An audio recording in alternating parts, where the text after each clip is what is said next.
Welcome to the newest episode of Beyond the Fame with Jason Fraley. I'm your host, Jason Fraley, picking the brains of the top filmmakers, musicians, and artists of our time. This week marks the 25th anniversary of the Coen Brothers' Fargo, winning Best Picture by the Broadcast Film Critics Association, now called the Critics' Choice Awards. I spoke with actor John Carroll Lynch about playing Norm, the husband of Frances McDormand's pregnant cop Marge, as well as his memories of David Fincher's Zodiac when he came to D.C. to promote his 2017 directorial debut, Lucky. John Carroll Lynch, how you doing? Pretty good. It's an honor to have you in here. Are you kidding me? We've been watching and loving your movies for years. Thank you very much. I appreciate that. But today we are here to talk about your directorial debut, Lucky. We booked this interview. You made the movie, having no idea that this would be that the tragic news we would hear. Yeah, Harry Dean Stanton passed away last Friday. Harry Dean died on last Friday. But man, knowing now that he's gone, it's just he's frozen in time on screen, and you'll get goosebumps. So what's your reaction to how it's recontextualized? I haven't seen the movie since he died, so it'll be interesting to see it. It certainly changes the context of the film. It doesn't change the meaning of the film or the warmth or the humor or anything else about it. It's really a movie about living. And Harry Dean is such a captivating actor and such a great human figure. You know, he was always complicated, and his characters are always complicated. And this one's a beautiful performance and one that fittingly ends his career. Yeah. We'll go way more into his Lucky role in a second, but while I'm thinking of Harry Dean Stanton, do you have a favorite role over the years? Is it Repo Man? I mean, Cool Hand Luke? It's been interesting to see all of the outpourings of love for him and his work over the course of his 60-year career. So for me, as an actor, the Straight Story, which is a 5-minute piece that he does, to see an actor reenact an entire film, watching, he comes out of his house and his brother's there. He's had a vendetta with his brother for years, and he sees his brother for the first time. He's been ill, Harry Dean's character had, and he looks over and sees this lawnmower that his brother has ridden all the way to his house. And you watch Harry Dean just reenact the whole trip that you've just watched for an hour and a half. Right. And he does it all without saying a word. Yeah. And it's all in his eyes. It's a clinic of film acting. Absolutely. Before we dive, I guess, too far into character theme and all that, give our listeners the basic premise, the log line sort of deal. The movie is the spiritual journey of a 90-year-old atheist. He's a cantankerous, self-reliant man who lives on the edge of this Arizona town and in between the town and the desert. And he's lived there for years, has his routines, knows everybody, but thinks of himself kind of like the sheriff of this little town, de facto mayor. And he goes to his diner, he watches his game shows, does his crossword puzzles, goes to his bar, and that's his life. And then one morning he's making his coffee and he falls down in his kitchen. And from there, he goes to his doctor, and then he starts wondering about how much time he has left, that he may not have, years and decades left. He may just have months and weeks, and it really messes with him, Yeah. But he comes to a realization of how to live in the shadow of death, and it's something that's worth the trip. And the supporting cast is so terrific, and the screenplay is so great, and so just a really beautiful movie. I'm very proud of it. I love the way you put that, living in the shadow of death. But it's about life. It's about living. That's what was great about it. Yeah, and also it's really actually how I'm living, how everybody is. Right. The illusion that we live under is that we are not living under it. Somebody who's 89 years old, of course, is living in the shadow of death, but I'm not, because I'm not there. But technically we all are. We're just a blink of an eye. It's funny. It's like my own mortality is like a muscle that's like a sore muscle, like you try to rub it out and it just slips away from you. It's in your periphery, but it's hard to keep in focus. Yeah. And it's particularly hard, I think, because it's so frightening.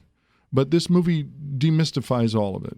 He's such a seeker is Lucky in the movie, and he really comes to some place about it that is actually doable. It's actually doable, which is what I love about it. To that point, I mean, you just said that it's something that a lot of people fret and fear over, but there's a line in the movie. They say, well, I can't remember the exact line, but there's only darkness, and then they say, what do we take away from that? He's like, you just smile. You smile at that. One of my favorite lines in the movie is there's this exchange with this lawyer in the movie played by Ron Livingston, and Ron says he's advising David Lynch's character Howard about wills and stuff like that. Who loves his tortoise? Yeah, who loves his tortoise. Yeah, he loves his tortoise. And he says, "Well, we're just planning for the unexpected." Yeah. And Lucky says, "What's unexpected?" Yeah. And it takes Bobby, Ron's character, aback. He's like, like, you can't say death because, of course, death is expected. Right. And that's Lucky's point, is what's unexpected about dying? We're all going to do it. Right. Is there something in there in his name too, that the fact that it's Lucky, is that are you also playing with fate versus luck in that? I think it's definitely metaphorical, and he is described as lucky, both in terms of he gets his nickname from his time in the Navy in World War II. He fought in World War II. Did our both our lead actor and the character, because so much of the movie is based on his life. It's almost inspired by him. So that's how the movie was born. But now, when he's 89, he's described as lucky again by his doctor. Yeah, and right. He's also. Says, in fact, most people I'd say stop smoking, but you keep smoking. You just keep smoking. Yeah, and Lucky is Lucky's. We are playing on the word lucky. He is. Yeah. He's.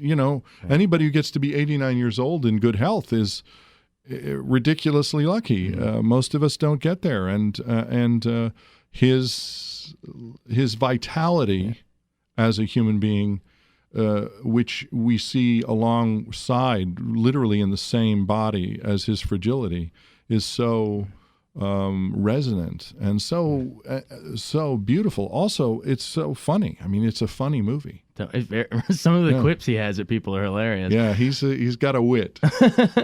Talk about, you mentioned the crosswords a few seconds ago, but I thought that was actually a really smart, brilliant way to kind of weave in the exposition of the theme. There's a lot of movies that feels heavy-handed, and this is your theme. But you're able through that to get him to say the definition of realism to 3 different people, but it's totally plausible with the A story. You know what I mean? It's absolutely true. Talk about realism is what we're playing with in the movie. When you've done as much work as I have as an actor and as a storyteller, the genres, the forms of storytelling, be they farce or comedy, or they all have different styles, and realism is one of them. Naturalism, realism, surrealism, Brechtian, all the kinds of ways in which you dice it up and make it a something that an audience can grab a hold of. Realism is what we're playing with, but it's real, but it's not real at the same time. So it's so great in the screenplay that we start with such a bold definition of what we're talking about. And what's real to you is not my real not as well. My That's real. what he says. And Harry Dean, as an actor, just insists. He throughout his career, he brought with him to every scene, every moment, such a naturalism, such a sense of real that he just wouldn't go past. He insisted that it all feel that way. Yeah. So you mentioned you've had you related to him on an actor level, but because you've done so many roles. But in terms of you being, let's pivot a little into, this is your directorial debut and going into that realm. Do you throw on Paris, Texas, and get a feel for how he's going to look in those sort of desert scapes, or do you, what's sort of the preparation? Well, I watched Paris, Texas. I watched Last Picture Show. God, there's a lot of movies that were kind of inspiring on our list, like the Ben Johnson kind of old exactly, line character. Exactly, and also the feeling of the fraying of this town, what's left of it, the decaying. Yeah, exactly, and also I watched some Jim Jarmusch and some other directors that were kind of in the wheelhouse of this movie. Like and David Lynch, obviously, Dead Man, but also Mystery Train because there's so much vivid color in Mystery Train. So those things were obviously part of the preparation, but the preparation was beautifully intense discussions, not only with Harry Dean, but also with the writers and the producers and my collaborators, like the director of photography Tim Scherstedt and Almitra Corey, the production designer Lisa Norcia, the costume designer. Those are conversations as an actor you don't get to have. Right. And suddenly I'm having them, and I'm just loving everything. Like to have a meeting where you get to choose the phone. Like you have 6 phones, and even at a budget level of ours, where she's scrounging in old prop shops and in it's a red landline. Is that what it is? It's a kind of a burnt orange 1970s 1970s push button phone. Like I remember them so distinctly. When I first saw those phones, you would pick it up and there wouldn't be a tone. You'd hear the clicks of the rotary. It would still count out the clicks. But then they became we use it as a dial tone, as a beeping phone, as a tone phone. But the other thing is, back to Harry Dean's work, he wanted everything to feel real, so much so that there were times we had to talk him out of things like, he really wanted to smoke pot in the movie. Like, he's like, what if we just smoke pot? And it's like, we got a long day ahead of us. We got a lot to do today. I don't know that that's the best choice in terms of a work ethic. Yeah. But, and also, he wanted to have real alcohol in his drinks, and we managed that as well. Although there was tequila in his drinks, it wasn't nearly as much as he thought there was, I think. But we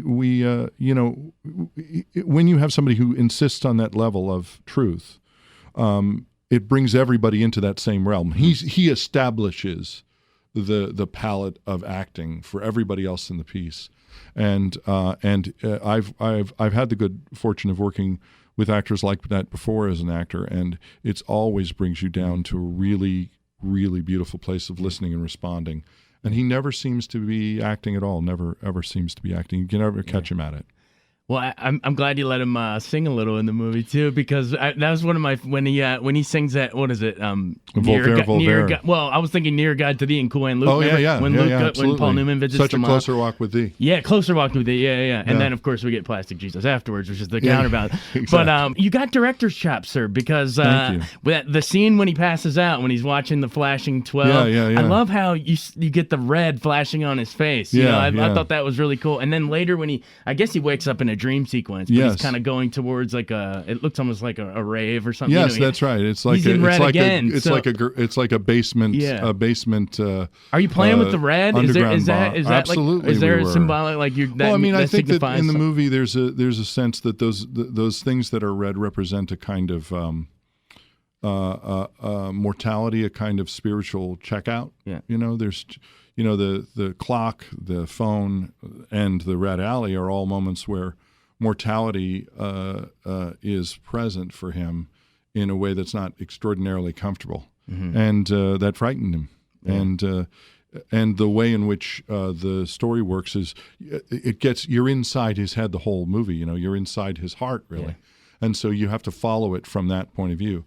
It's not a logical story in the sense of I always worry about too much logic in movies because we don't behave logically, but we do behave intuitive logic.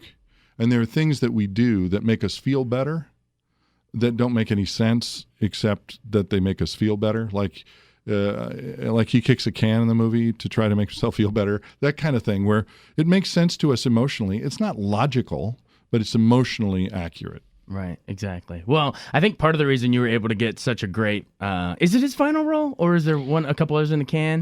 No, as far as I know, this was one, it. I think, yeah. The reason I think you were able to get such a great final performance from him is because you, sir, are one of the best going as well today. Thank you. On the other side of the camera. Thank you. And speaking to that, I just wanted to say, nice watch. Thank you. Yeah. If anyone remembers Zodiac, the Zodiac. Yeah, exactly. Yeah. Can I see it? Yeah. I thought that was great. Fincher was great in that. Oh yeah, he did a great job in that foursome. We Elias Koteas, Anthony Edwards, Mark Ruffalo, and I had one of the best days on set I've ever had. Well, we just interviewed Jake Gyllenhaal Cool. yesterday for his Stronger movie. For Stronger, yeah, So he looks fantastic in that. Memories of that final scene when he walks in and you're staring at him because your face shifts. Yeah. It's like, oh, can I help you? And then it's, and then it's like so much goes on there without saying anything. I had worked with Jake first as his father in Bubble Boy, and then I played his tormenting small-minded boss in Jack Field, Your Store Manager, and The Good Girl. And this was the third time we worked together in this movie. So when we were doing that scene, Graysmith so desperately needs to know. It's like, the scene is written like the end of Moby Dick, where Ahab is tied to the whale, and in the book, Melville writes, and the whale looks at Ahab, and Ahab looks at the whale, and that's kind of how I saw they recognize each other in that moment. So that's at least what I went in with. But we were doing that scene, and in a break, Jake said, "You are now the official weirdest conglomeration of characters I think that I've played with.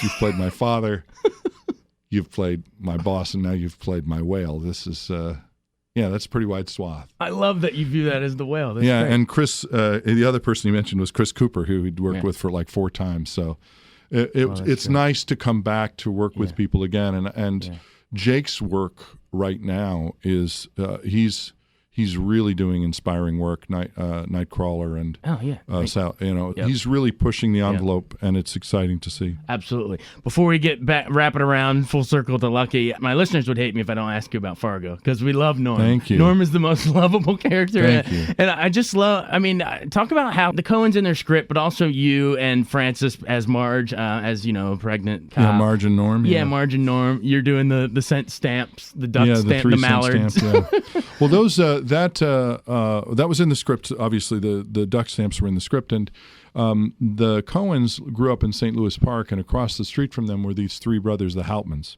And the Houtmans actually all were wildlife artists. They grew up to be wildlife artists. It's kind of interesting that there were filmmakers on one side and painters on the other in this little suburb of Minneapolis. Anyway, the Houtmans are mentioned in the script.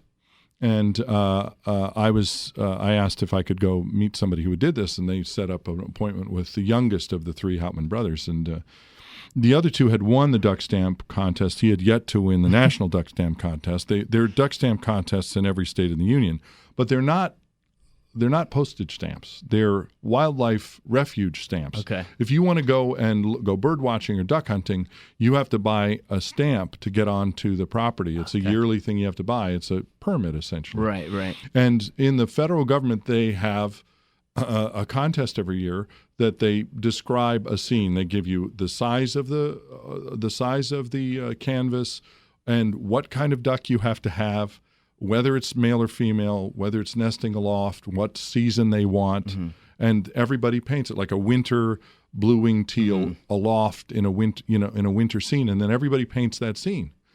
And they have celebrity judges who come to D.C., and everybody sends it in, and they open the gallery. I don't know where it is, but I think it's probably at the Department of Interior, and because that's who makes the stamps. And then they go through and they choose one. And it is absolutely, utterly, and completely just honor. Oh, wow. You get no money from it. You give the federal government the license to print the stamp from your print. However, there is a subculture of thousands of people who buy copies of that print, and they buy one every year of the National Duck Stamp Contest winner. Wow. So the Houtmans, the 2 Houtmans brothers that had won, he is now, the guy I talked to has now won 2. This was years ago, obviously. I'm sure they've won multiple times since because then. He talked to you. I'm sure that's why. That's likely. Likely it's because I made this guy who had been chasing it his entire life, I finally clarified what was wrong. No, he, each of his other brothers had made $1 million from that contest winning, because they get a license, they get a royalty for each print that's sold. Yeah.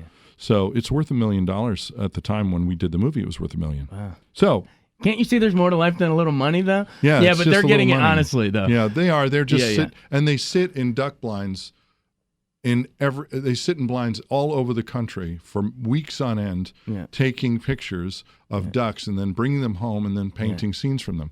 But the other thing was, when I came back to the Coens and said, it's not just to let you know, I don't want you to change a thing, but it's not a postage stamp. There is no second place. I don't want to change the thing. It's perfect the way it is, but you're going to get letters. There's going to be people who's going to go, look, you're getting this wrong, and it's upsetting to me because they're so passionate about it. But see, your background knowledge is what layered that texture under that character. Well, I mean, that's the idea of what you're supposed to do, obviously, with acting, is you're supposed to deepen your understanding of the world that you're living in. And that's part of what what drew me to get deeper and deeper into storytelling and try to direct, because you get to be free of the instrument of your own body and be able to. It's like when somebody who's in a band gets to arrange. You know, they finally get to think about, if they're a drummer, how does the sax fit in? You know, so it's that kind of thing that you get to do. And this was a great opportunity because the script was so strong, and obviously Harry Dean and the rest of the cast were so incredible to work with. Well, I can almost see a little bit of that. The way you kind of hold your camera back and sort of patiently watch, sort of like, I call it like fate watching everybody. I can see the mental connection almost for you into, the Prowler needs the jump scene, for instance. Sure. The Coens hold the camera in the kitchen. You're in there doing the gender swap, making the breakfast, and Marge is outside. But that's kind of like what you do in this as well. Roger Deakins' frames are so strong for them, and they insist. They really, the control of the camera and the control of the storytelling is so strong.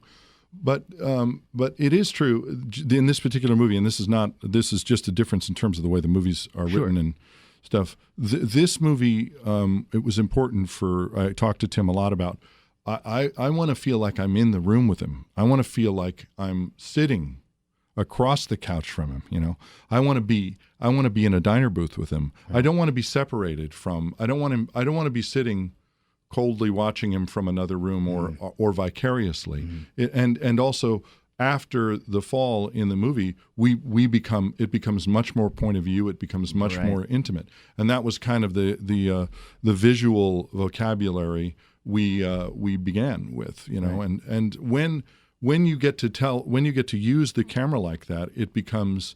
We don't want it to, and every time we did the edit, the simpler we did it, the better the movie became, because the movie really wanted to be to leave the performances whole and not mess with them, and that's great. There are other movies. I mean, as an example, Hudsucker Proxy. That movie doesn't work without that kind of really aggressive, or Raising Arizona. That Barry Sonnenfeld, I think, was the DP on that, and he has such an aggressive visual style for the movie. The movie doesn't work without it. I mean, you've got to have those big, pans in and the swooping camera. You've got to have a sense of almost cartoon, because it's such a heightened reality. It's case by case basis. What is the story you're telling? How do you want to tell it? And how is it going to be most effective? And where do you want the audience to sit in it? So, sometimes you want to be out of the room. Sometimes you want to be in. Sometimes you want to be able to go in and out on a character. This one you didn't need that much, and every time I had impulsively made that decision, I ended up trying to figure out a way to cut it. Nice. Let's see. I love talking, because the cinematic language here. We're to some degree, I'm learning. I'm learning it all. I'm learning it all more. I mean, I had an intellectual understanding of this stuff, but then to be able to have an opportunity to really delve into it and become practical, and then hopefully at some point, if I get an opportunity to do it more and more, I'll get to forget about the practical and go back to an intuitive relationship with the medium. Speaking of doing it more and more, do you have anything else cooking in that brain of yours? Right now, we're. I know we're promoting Lucky now. Yeah, we're promoting Lucky, but right now, the process is. I read in Robert Altman interview once that he said, producing movies is kind of like cooking. You got to keep things on the stove. You got to stir them a lot, and then one of them will boil, and that'll be the one you do. Lots of back burners. Exactly, you got to keep that sauce. Yeah, and one of Harry Dean's phrases, which he said a lot in his life, and also when he wasn't sure he wanted to do something, he would go, "Well, let's just keep that on the burner." And that's a great analogy. Yeah, absolutely. So that's a Robert Altman too, and a Harry Dean Stanton. Apparently, that's great. I imagine they had known each other over time. Yeah. Oh, that's great. Well, before we go, a lot of our listeners want to know the local angle here, Catholic University. Yeah. Memories of your time there. Yeah, I came to Catholic in 1981. I graduated in 86. I took a year off to go on National Players Tour, which was a tour that ran out of Catholic. I don't know if it even exists anymore. It was a repertory company that you travel all around the country and do Shakespeare for high schools and colleges. And I got my BFA in acting there. I started the process of learning how to act there. And more importantly for me, I also got a rounded liberal arts education. So I was able to, study poetry and study English and study music and study, computer science and cooking philosophy, history, religion. Exactly. But also things that come into play when you're actually thinking about the work. Yeah. Because the doing of it is so important, obviously, getting good at it. But then there's the why am I doing it and what am I doing it for? Like, what do I want to actually say? Right. And this movie was, when I was offered this movie to direct, it was a no-brainer for me because I wanted to talk about the idea of how do I live how do I live well with my death in mind? Yeah. I know it sounds kind of stark and everything, but it's not. It's a really great. Again, I go to practical things. It's a very practical question. Absolutely, which is why I think our listeners are going to enjoy grappling with that very question because it's a question we all face. So Thank you for handling it with such delicacy and grace and beauty at times in the movie too. They're very funny people. It's a warm movie. It's a comedy, really. Frankly, I mean, if I were going to say what the genre is, it's a comedy. Yeah, exactly. Awesome. Well, in closing, sort of bring it back to how we kind of started the interview. The fact that, you made this movie, it spoke to you so much, it spoke to Harry Dean so much, and now knowing that it's his last one, I mean, do you think that will give the film even more poignancy and even legs? There's not a world that I'll know what it would have been like for us to open the movie and to have a premiere in Los Angeles where all of Harry's friends get to come and see him perform this role with him in the audience, and I can only imagine the kind of raucous and sustained adoration that would have provided for him because his work is so extraordinary in the film. Yeah. We'll never get to know what that would have felt like. I do know that I personally was very fortunate to have an opportunity to work with him and to tell a story that only he could tell. Yeah, but he did get to see a cut, right? No, he never got to see the full thing. Never got to see the full thing. He saw pieces of it. He saw the trailer. We kept on waiting for an opportunity for a big screen. Right. He's a big screen guy, and we wanted him to see it. He wanted to see it on a big screen and not on an iPad. Yeah. And but he got to live it, man. Those were his final memories, he got to live it, and also knowing Harry Dean, he wouldn't have cared anyway. Yeah. That's the perfect place to leave it. John Carroll Lynch, thank you so much for joining us. It was an honor talking to you. Thank you very much.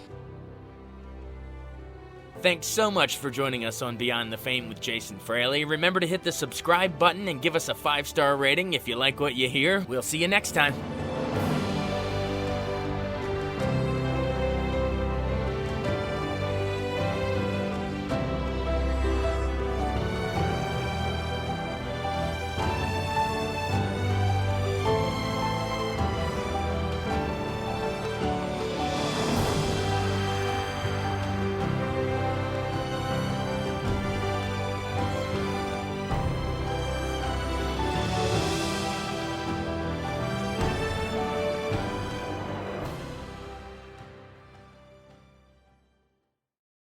I wanted to take a second to tell you about an app I really enjoy. Living in the DC area is great, and Podcast DC gathers all of the local shows that I like all in one local app. Health, sports, local news, politics, and so much more. Podcast DC is the new local app with hundreds of DC area podcasts to choose from. I can earn exciting rewards just for listening and share the podcasts I love instantly. Available in the App Store or in Google Play, listen local with Podcast DC.